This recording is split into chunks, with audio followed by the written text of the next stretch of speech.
மதிப்புமிகு மகளிர் திட்டம்.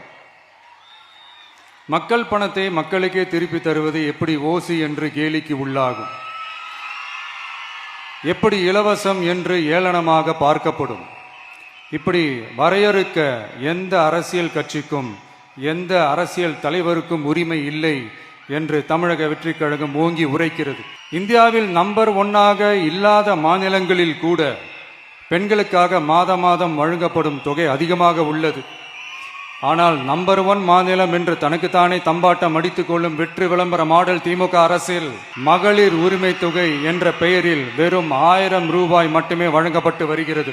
மக்களுக்கு அரசின் சார்பில் வழங்கப்படும் தொகையால் அவர்களின் மளிகை சாமான் வாங்குவது போன்ற முக்கிய செலவுகளில் ஒன்றாவது குறைந்தபட்சமாக வேணும் பூர்த்தியாக வேண்டும்.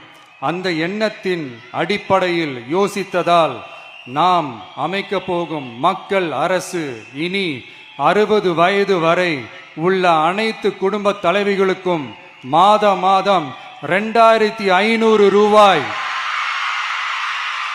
வழங்கப்படும் என்பதை பெருமகிழ்வுடன் அறிவிக்கிறோம். இதில் மாநில மற்றும் ஒன்றிய அரசு ஊழியர்களாக இருப்பவர்களின் குடும்பங்களுக்கு மட்டும் விதிவிலக்கு. இப்படி செய்வதால் கூடுதலான குடும்பங்கள் பயனடையும் வாய்ப்பு அதிகரிக்கும் என்பதை நம் தாய்மார்கள் அனைவரும் மகிழ்வுடன் ஏற்றுக்கொள்வர்.